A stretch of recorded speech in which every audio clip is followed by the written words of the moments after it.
Vous avez sûrement remarqué que lorsque l'eau coule à basse pression, elle ne tombe pas tout simplement du robinet. Elle coule sous forme de gouttes. Qu'est-ce qui tient l'eau liquide dans des gouttes individuelles? Comment est-ce que l'eau peut-il se tenir dans des petits sachets pour former ces gouttes? C'est comme si les gouttes d'eau sont retenues par une couche extérieure invisible qui tient l'eau ensemble. Mais comment est-ce possible? Y a-t-il un ingénieur qui a mis en place un tel mécanisme? Ou est-ce que ça se passe par chance? Regardons ce qu'il se passe quand on verse de l'eau sur une surface plane.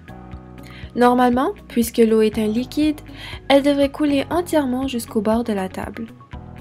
Mais nous savons par expérience et par observation que l'eau ne coule pas entièrement lorsqu'elle est versée sur une surface plane. Il y a des gouttelettes qui restent sur la surface, chacune comme une petite pile de sable sur la table. Comme nous le savons bien, les liquides ont besoin d'un contenant, sinon ils coulent. Alors, sur une surface plane où aucune concavité n'existe pour loger l'eau, comment expliquer les gouttes qui ne coulent pas, mais qui au lieu se rassemblent l'une par-dessus l'autre pour former une pile? Comment est-ce que l'eau peut physiquement défier la force de gravité? Pour que les particules d'eau puissent monter l'une par-dessus l'autre pour former des gouttelettes, il doit y avoir une substance ou une force qui leur permet de se comporter ainsi contre la gravité et qui les retient ensemble en cette forme.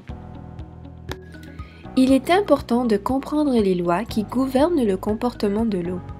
Après tout, les humains ainsi que tous les êtres vivants se forment d'eau. Alors qu'est-ce que cela nous apporte?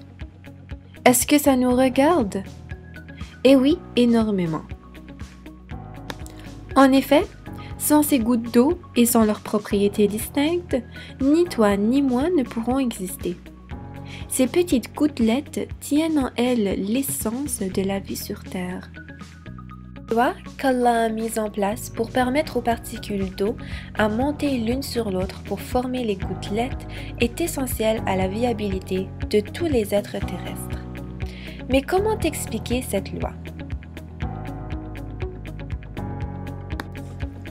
L'eau a de nombreuses propriétés, dont l'une est sa tension superficielle remarquable, causée par les forces intermoléculaires fortes qui retiennent les molécules d'eau ensemble.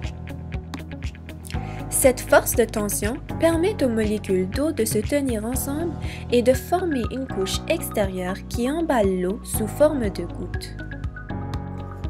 Cette tension crée une couverture invisible à la surface de l'eau, ce qui permet à de petites créatures, comme des insectes, à se promener sur l'eau. Avant de continuer plus loin, il faut aussi présenter une autre propriété étonnante de l'eau, soit la capillarité. Cette loi qu'Allah a mise en place pour permettre aux particules d'eau à monter l'une sur l'autre pour former des gouttes est essentielle à la viabilité de tous les êtres terrestres. Mais comment expliquer cette loi? Qu'est-ce qu'est la capillarité? Nous voyons ici deux tubes en verre, l'un d'un grand diamètre et l'autre d'un diamètre plus petit. Quand ces tubes, ouverts des deux côtés, sont introduits dans un bol d'eau, on observe que le niveau d'eau dans les tubes monte sans pompe ni force d'aspiration. Dans le tube du plus petit diamètre, ce phénomène est plus observé et la montée du niveau d'eau est plus grande. Curieusement, ce comportement n'est pas observable dans tous les liquides. Quand un tube est inséré dans un échantillon de mercure, par exemple, le niveau va en effet baisser. Mais l'eau a tendance à s'écouler dans les canaux, surtout le plus petit parmi eux. Cette propriété est loin d'être banale, elle est de grande importance à tous les êtres vivants.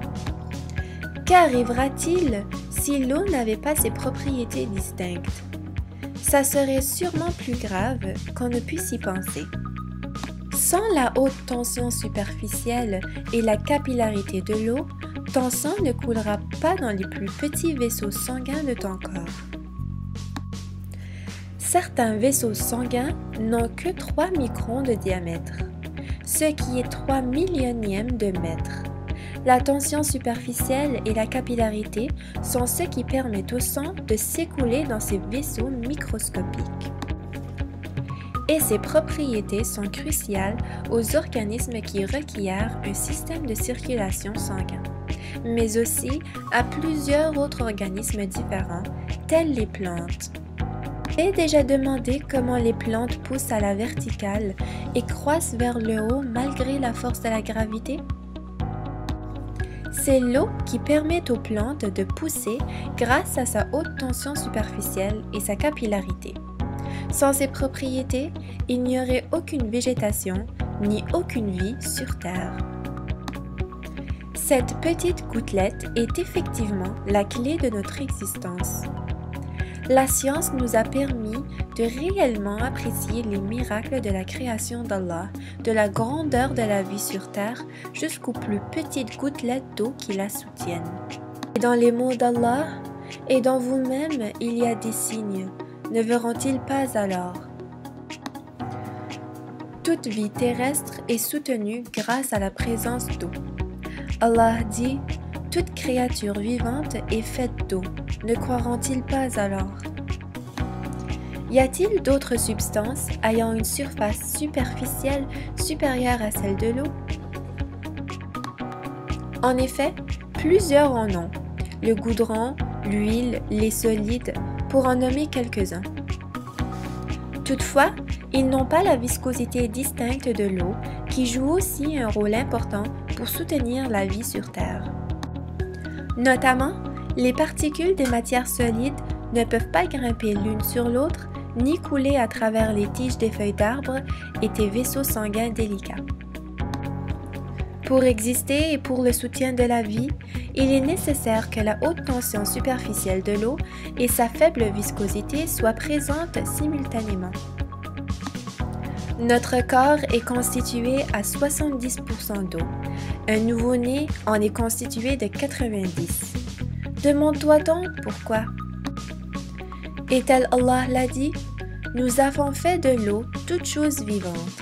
Ne croiront-ils donc pas? Sûrement, nous croyons, et on ne peut nier l'incontestable, et nous souhaitons ne pas être parmi ceux qui n'ont pas estimé Allah à sa véritable estime.